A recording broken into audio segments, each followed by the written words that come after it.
Hello दोस्तों, कैसे हैं आप लोग। आशा करता हूँ आप लोग ठीक होंगे। दोस्तों, आज फिर मैं हाज़िर हूँ एक नई कहानी के साथ। और ये कहानी एक ऐसे बियर की है जिसने बहुत सारे इंसानों को बड़ी ही बेरहमी के साथ मार डाला था और एक बड़े इलाके में इसने दहशत और आतंक का साम्राज्य कायम कर दिया था। और फिर इस भालू का आखिरकार एंडरसन के हाथों खात्मा हुआ। दोस्तों, भालू काफ़ी शर्मीला जानवर है और ऐसा कम ही देखा गया है कि भालू किसी इंसान पर हमला करे। और दोस्तों, बाकी जानवरों की तरह ये भी इंसानों से दूर रहना ही पसंद करता है और इन्हें भी इंसानों से डर लगता है। लेकिन अगर इंसान किसी तरह इनके बहुत नज़दीक पहुंच जाता है तो फिर ये आक्रामक हो जाते हैं। ये अपने डिफेंस में उस पर हमला कर देते हैं। दोस्तों, भालू ओमनीवोरस होता है तो ये साग सब्ज़ी के साथ साथ मीट भी खाता है, लेकिन ये शिकार करना उस तरह नहीं जानता जिस तरह कार्निवोर करते हैं। ये टाइगर या लेपर्ड की तरह गर्दन की हड्डी तोड़कर या सांस की नली दबाकर जानवरों की जान नहीं लेता, बल्कि अपने शिकार को कहीं से भी नोच घसोट कर मार देता है। और ये अक्सर ऐसा होता है कि इसके शिकार ज़िंदा होते हैं और ये उन्हें कहीं से भी खाना पीना शुरू कर देता है। भालू काफ़ी ताकतवर होता है और अगर टाइगर वगैरह से इसका टकराव हो जाए तो ये उन्हें भी भागने पर मजबूर कर देता है। इसके बड़े बड़े बाल और लंबे लंबे नाखून किसी भी चुनौती का मुकाबला करने में इसके मददगार होते हैं और इसे और दुर्दांत और खूंखार बना देते हैं। दोस्तों, जिस भालू की मैं आपको कहानी सुनाने जा रहा हूँ वो एक मादा भालू थी। इसके 2 छोटे छोटे बच्चे थे और ये सब एक गुफा में रह रहे थे। एक दिन मादा भालू उन दोनों बच्चों को गुफा में छोड़कर खाने की तलाश में जंगल में चली गई और उसके दोनों बच्चे गुफा में खेलते खेलते गुफा से बाहर आ गए। तभी उधर से कुछ आदमी गुज़र रहे थे। उन्होंने इन भालू के बच्चों को देखा और बच्चों को देखकर वो डर गए और उन लोगों ने वहीं पर अपने डंडे और पत्थरों से मार मार कर इन बच्चों की जान ले ली। अब शाम को जब मादा भालू वापस आई तो उसको अपने बच्चों की लाशें गुफा के बाहर पड़ी मिली, जिसे देखकर वो ज़ोर ज़ोर से गुर्राने लगी और अपने बच्चों की लाश के इधर उधर घूमने लगी और वो उन्हें कभी पास आकर सूंघती और फिर मुंह उठाकर गुर्राती, जैसे कि अपने बच्चों की लाश पर विलाप कर रही हो। दोस्तों, भालू के सूंघने की शक्ति बहुत तेज़ होती है। वहाँ मौजूद इंसानी गंध को वो मादा भालू पहचान चुकी थी और फिर इस घटना के बाद ही शुरू हुआ मौत का ऐसा तांडव जिसने कई इंसानों की जान ले ली। यह मादा भालू अपने बच्चों की मौत का बदला लेने निकल पड़ी थी। अब ये उन लोगों पर हमला करने लगी जो इसे जंगल में मिल जाते थे।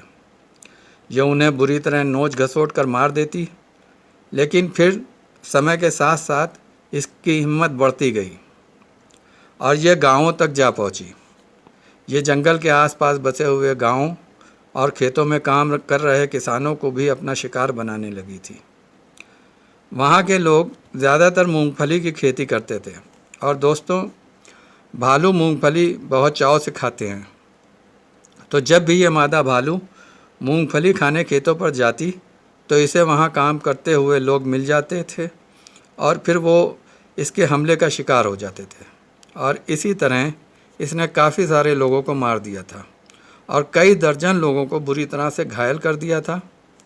अब एंडरसन कहते हैं कि उन्होंने कई बार इस भालू के बारे में सुना था, लेकिन उन्हें इस पर ज़्यादा यकीन नहीं था, क्योंकि अक्सर ऐसा होता है कि लोग अफवाहें फैलाते हैं और चीज़ों को बढ़ा चढ़ाकर एक दूसरे को बताते हैं। 1-2 मौक़ों पर एंडरसन ने खुद घटनास्थल पर पहुंचे थे, लेकिन वहां पर किसी भालू के पगमार्क या कोई और सबूत इन्हें नहीं मिला था कि यह घटना भालू ने ही की है। लेकिन फिर एक ऐसी घटना घटी कि इन्हें भी यकीन हो गया कि इन सारी घटनाओं के पीछे भालू का ही हाथ है। हुआ यूं कि मैसूर में एक जगह है आरसी कैट। एंडरसन एक रात अपनी कार से वहां से गुजर रहे थे। इसी दौरान उनकी कार का एक पहिया कार से निकल गया। उस वक्त उनकी कार की स्पीड लगभग 30 से 40 किलोमीटर प्रति घंटा थी और फिर पहिया निकल जाने की वजह से उनकी कार का एक्सल ज़मीन पर रगड़ खाता हुआ कुछ दूर तक चला गया, जिससे काफ़ी आवाज़ हुई। अब एंडरसन कार से बाहर आए और इस घटना में उन्हें कोई चोट नहीं आई थी। दोस्तों, वहीं पास में एक मज़ार थी और उसी मज़ार पर एक आदमी अपने परिवार के साथ रहता था और वही आदमी मज़ार की देखभाल करता था। उस आदमी का नाम आलम बेग था। तो आलम बेग ने जब तेज़ आवाज़ सुनी तो वो कार की तरफ आया। वहाँ उसने देखा कि एंडरसन कार का पहिया बदलने की कोशिश कर रहे थे। अब आलम बेग कार का पहिया बदलने में उनकी मदद करने लगा। पहिया बदलने के बाद एंडरसन ने उसे कुछ रुपए दिए और उसके बाद एंडरसन अपने घर लौट आए। अब एंडरसन का ये हो गया था कि जब भी वो उस रास्ते से गुज़रते थे तो आलम बेग से ज़रूर मिलते थे और कभी कभार वो उसके और उसके बच्चों के लिए कुछ गिफ्ट भी ले जाते थे। मज़ार के पास ही काफ़ी घना जंगल था और पास ही थे कुछ मूंगफली के खेत। आलम बेग के परिवार में उसकी पत्नी और 2 बच्चे थे, जिनमें एक लड़का और दूसरी लड़की थी। एक दिन आलम बेग का लड़का जलाने के लिए लकड़ियां लेने जंगल गया हुआ था। उसने काफ़ी सारी लकड़ी इकट्ठा कर ली थी और वहां से वापस चलने ही वाला था कि वहां पर एक भालू आ गया। भालू को देखकर उस लड़के ने भागने की कोशिश की, लेकिन वो भागता इससे पहले ही भालू ने उस पर हमला कर दिया। उसने उस लड़के की गर्दन को अपने मुंह से पकड़ लिया, जिसके कारण उसकी चीख भी नहीं निकल पाई और भालू ने अपने नाखूनों से उसके जिस्म पर कई वार कर दिए, जिससे लड़के का पूरा जिस्म खून से तरबतर हो गया और ये लड़का वहीं बेहोश हो गया। अब भालू ये समझा कि लड़का मर चुका है, इसलिए वो उसे छोड़कर जंगल में गायब हो गया। लेकिन फिर कुछ देर बाद उस लड़के को होश आया। कुछ देर तो उसे यही समझने में लग गई कि उसके साथ क्या घटना घटित हुई। फिर उसके बाद वह धीरे धीरे उठा और इधर उधर नज़रें दौड़ाईं। भालू उसे आसपास कहीं नज़र नहीं आया। किस्मत से वो दूर चला गया था और अब वो लड़का धीरे धीरे अपने घर की तरफ यानी मज़ार की तरफ बढ़ा और किसी तरह मज़ार पर पहुंचा। अब आलम बेग ने देखा कि उसके बच्चे के बहुत ज़्यादा खून बह रहा है। तब लड़के ने उसे सारी घटना की जानकारी दी। लड़के के शरीर पर काफ़ी गहरे गहरे घाव थे, जिनसे बराबर खून बह रहा था और आसपास कोई अस्पताल भी नहीं था जहां उसे एडमिट कराया जा सके। रात काफ़ी हो चुकी थी, तो तय हुआ कि लड़के को सुबह शहर ले जाएंगे। रात भर लड़के के ज़ख्म पर कई पट्टियां बांधी और खोली जाती रहीं, लेकिन खून का बहना नहीं बंद हुआ और फिर सुबह होते होते लड़के ने उसी हालत में दम तोड़ दिया। आलम बेग, उसकी पत्नी और बेटी का रो रो कर बुरा हाल था, क्योंकि वो उनका एक ही बेटा था। उसकी बहन अपने भाई से बहुत प्यार करती थी और उसी भाई को उसने रात भर दर्द से तड़पते हुए और फिर मरते हुए देखा था और यह सदमा उसके लिए बर्दाश्त कर पाना बहुत मुश्किल था। अगली सुबह आलम बेग ने अपने बेटे को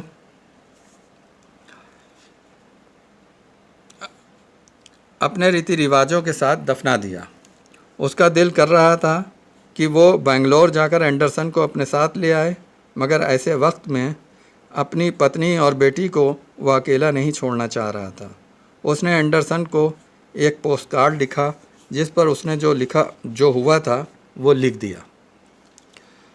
अब इसके 2 दिन बाद ही वो पोस्ट कार्ड एंडरसन को मिला। पोस्ट कार्ड पढ़ते ही एंडरसन भी बहुत गमगीन हो गए।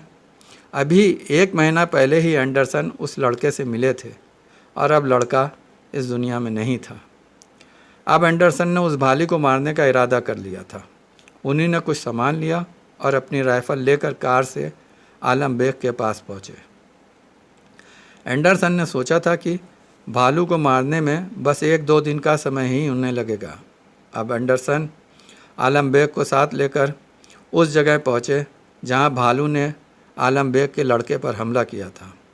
वहाँ उन्हें कुछ फटे हुए कपड़े और बहुत सारा खून मिला जो पत्थरों पर गिरकर जम चुका था। आसपास पता करने पर पता चला कि आसपास के लोगों ने घटना वाले दिन के बाद से उस भालू को फिर कहीं नहीं देखा था। अब एंडरसन जंगल में लगातार भालू को ढूंढ रहे थे। आसपास जितनी जगह उसके मिलने की हो सकती थी उसका चप्पा चप्पा वो छान चुके थे, लेकिन भालू का कहीं भी नाम निशान नहीं था। उन्होंने आलम बेग से ऐसी जगह बताने को कहा जहां भालू का अक्सर मूवमेंट रहा हो, या फिर ऐसी जगह जहां वो जाकर छिप सकता हो। वो सोच रहे थे कि हो सकता है कि भालू दिन में किसी गुफा वगैरह में जाकर छिप जाता होगा, क्योंकि दोस्तों भालू गुफाओं वगैरह में रहना काफ़ी पसंद करते हैं।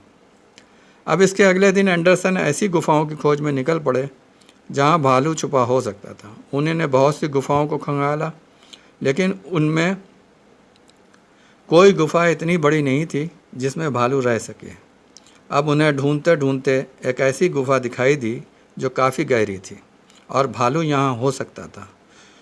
गुफा से लगा हुआ एक बड़ा बरगद का पेड़ था जिसकी छाँव की वजह से गुफा में काफ़ी अंधेरा फैला हुआ था। अब एंडरसन बड़ी सावधानी के साथ आगे बढ़ रहे थे, क्योंकि भालू इनकी गंध पाकर चौकन्ना हो सकता था और फिर इनके ऊपर एकदम से हमला कर सकता था।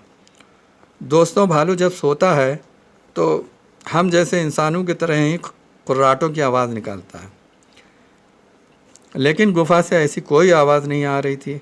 अब एंडरसन ने कुछ पत्थर उठाए और गुफा के अंदर फेंके, लेकिन कोई जानवर बाहर नहीं आया, ना ही उस गुफा के अंदर कोई हलचल हुई।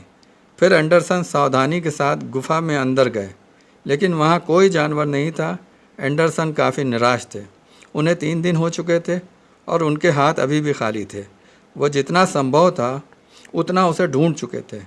मूंगफली के खेतों में भी उन्होंने रात बिताई थी, लेकिन भालू का कोई पता उन्हें नहीं चल पा रहा था, क्योंकि इस दौरान भालू ने कोई एक्टिविटी की ही नहीं थी। अब एंडरसन की अपनी ज़रूरत का सामान भी ख़त्म हो गया था, क्योंकि वो बस 1-2 दिन का सामान ही लाए थे। उन्होंने आलम बेग से बेंगलोर जाने की इजाज़त ली। आलम बेग चाहता था कि वो वहीं रुके, लेकिन एंडरसन की छुट्टी ख़त्म हो गई थी। एंडरसन ने कुछ पैसे आलम बेग को दिए और कहा कि अगर फिर भालू किसी आदमी पर हमला करे तो वो उन्हें टेलीग्राम कर दे। एंडरसन बेंगलोर में थे। कुछ दिनों बाद एंडरसन को आलम बेग का ख़त मिला जिसमें लोगों पर भालू द्वारा हमला किए जाने की बात थी। एंडरसन का अंदाज़ा सही था।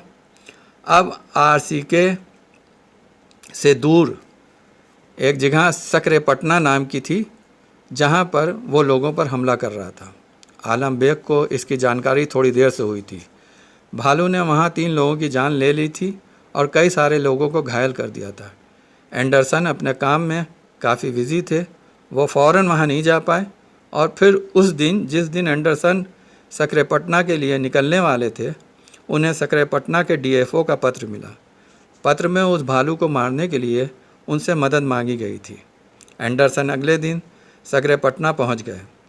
पहले वो फारेस्ट बंगले पर गए जहां डीएफओ उनका इंतज़ार कर रहे थे। यहाँ पे एंडरसन ने चाय नाश्ता किया। अब डीएफओ ने उन्हें मैप पर वो जगह दिखाई जहां भालू ने पिछले 20 दिनों में हमले किए थे। भालू अब पहले से ज़्यादा ख़तरनाक बन चुका था।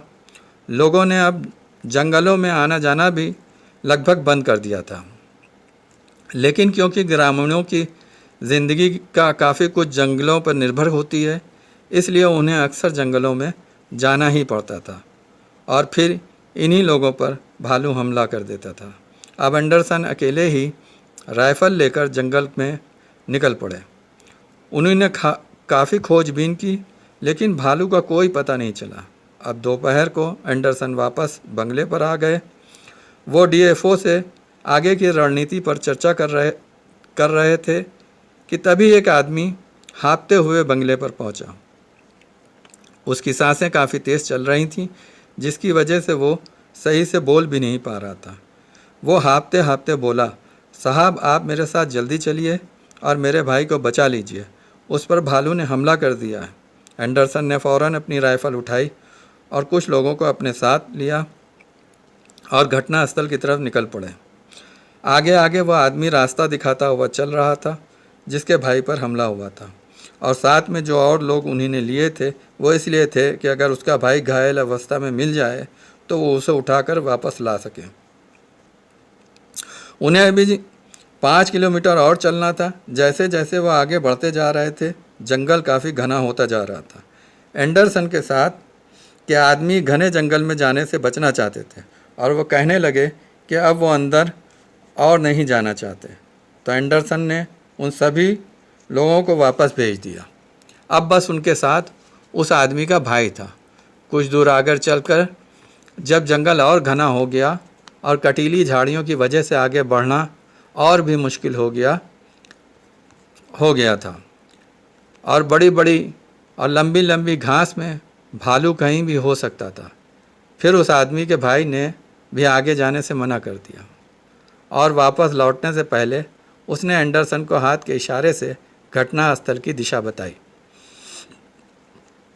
अब चाहते तो एंडरसन भी वापस चले जाते, लेकिन वह ऐसा नहीं करना चाहते थे। वो सोच रहे थे कि शायद वो आदमी जिस पर भालू ने हमला किया है वो ज़िंदा बच गया हो और वो घायल हो और यहीं कहीं घायल हालत में मिल जाए। हालांकि इन घनी झाड़ियों में आगे बढ़ते हुए एंडरसन काफ़ी डरे हुए थे। अब जैसे जैसे समय जा रहा था उन्हें भी लग रहा था कि उन्हें अब वापस लौट जाना चाहिए। वो वापस आने से पहले एक खुली जगह पर आए और उस आदमी का नाम लेकर जिस पर भालू ने हमला किया था आवाज़ें लगाईं, लेकिन कोई जवाब नहीं आया। और फिर वो वापस जाने के लिए जैसे ही मुड़े कि उन्हें एक हल्की सी आवाज़ सुनाई दी। आवाज़ ऐसे थी जैसे कोई आदमी कर्राह रहा हो। वो फ़ौरन आवाज़ की तरफ बढ़े तो उन्हीं ने देखा कि एक पेड़ के नीचे एक आदमी पड़ा हुआ है और वह आदमी बेहोशी की हालत में था और उसका जिस्म खून से लथपथ था। अब मुश्किल ये थी कि उस आदमी को उठाकर कैसे लाया जाए, और अगर यहीं छोड़ दें तो वो थोड़ी देर में मर जाएगा। अब एंडरसन सोच रहे थे कि अगर किसी तरह इसे गांव पहुंचा दें तो शायद इसकी जान बच जाए। यही सोचकर एंडरसन झुके और उस आदमी को अपने कंधे पर उठा लिया और गांव की तरफ चल पड़े। रास्ते में जब थक जाते तो उसे कुछ देर के लिए ज़मीन पर रखकर थोड़ा सुस्ता लेते और फिर उसे उठाकर आगे बढ़ते। पूरा रास्ता पथरीला और झाड़ियों से भरा हुआ था। एकाएक इनका पैर एक पत्थर के ऊपर मुड़ा और ये उस आदमी समेत धड़ाम से वहीं गिर पड़े। इनके पैर में मोच आ गई थी जिसकी वजह से इनको असहनीय दर्द हो रहा था।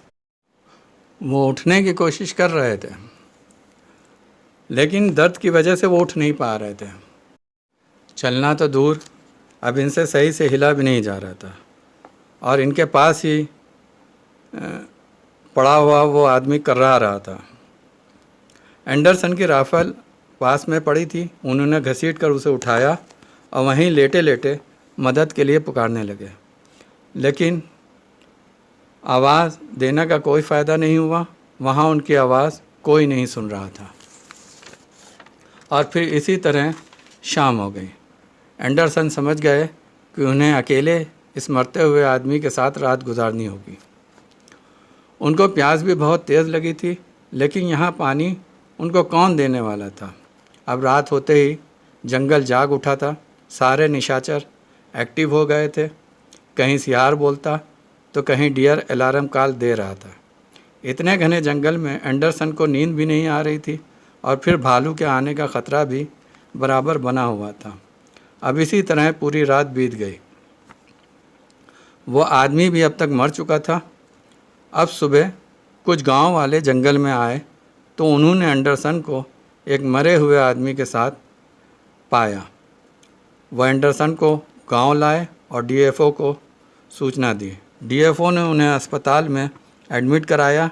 एंडरसन 1 हफ्ता अस्पताल में बिताने के बाद कुछ चलने लायक हुए और उस भालू ने इन 7 दिनों में 2 और लोगों की जान ले ली थी। और कई सारे और लोगों को घायल कर दिया था। डीएफओ ने इसकी जानकारी एंडरसन को दी और उन जगहों को दिखाया जहां पर भालू ने घटना की थी। एंडरसन ने वहां पर भी खोजबीन की, लेकिन उन्हें कहीं भालू नहीं मिला। एंडरसन जब घर से चले थे तो उन्होंने सोचा था कि 1-2 दिन में काम खत्म हो जाएगा, मगर उन्हें यहाँ 10 दिन से ज़्यादा हो चुके थे और उन्हें कोई सफलता नहीं मिली थी। वो बहुत नाउम्मीद हो गए थे और उन्हें लगने लगा था कि शायद उस भालू को मारना उनकी किस्मत में नहीं है। उन्हीं ने निराश होकर डीएफओ से कहा कि वो कल बेंगलोर चले जाएंगे। आज उनकी रात यहाँ पर आखिरी है और इस मुहिम की यह आखिरी रात है। वो बहुत निराश थे और उस रात उन्होंने खाना भी नहीं खाया और तन्हा रात में अकेले ही जंगल की तरफ निकल पड़े। उनके बाएं शोल्डर पर उनकी राइफ़ल लटक रही थी। उन्होंने प्लान किया कि वो जंगल के उस हिस्से में जाएंगे जहाँ कई सारे तेंदू के पेड़ हैं। दोस्तों, तेंदू का फल भालू को बहुत पसंद है।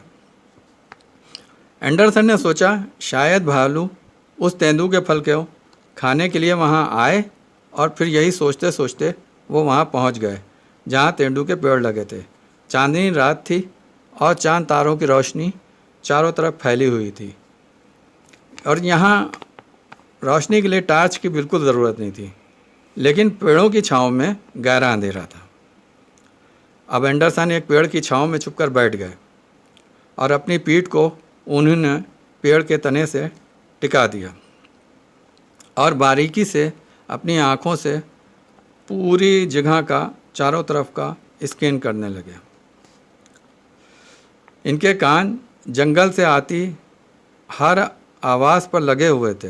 एंडरसन को यहाँ अभी 1 घंटा ही हुआ था कि उन्हें सामने की पहाड़ी से उतरते हुए किसी भारी जानवर की आवाज़ सुनाई दी, जो उसी दिशा में बढ़ रहा था जिधर एंडरसन बैठे हुए थे।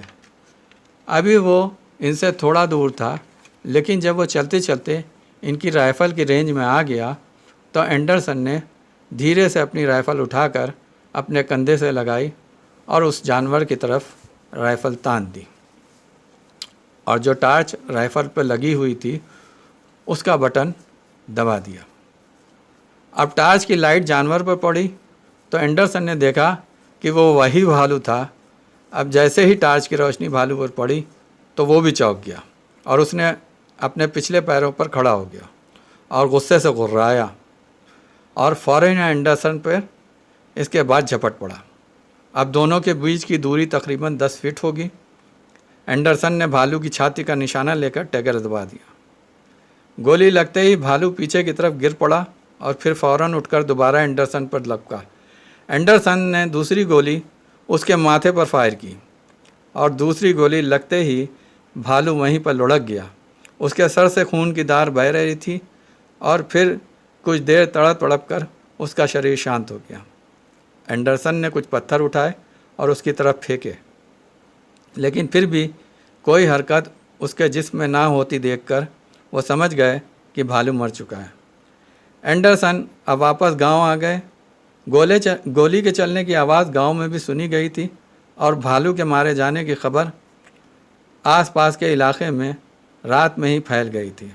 एंडरसन कुछ आदमियों को गांव से लेकर फिर जंगल में आए और उस भालू को उठाकर गांव लाए। भालू की लाश को बड़ी सी आग जलाकर उसकी रोशनी में रखा गया ताकि सारे लोग उस बेरहम भालू को देख सकें जिसने उनके अपनों की जानें ले ली थीं।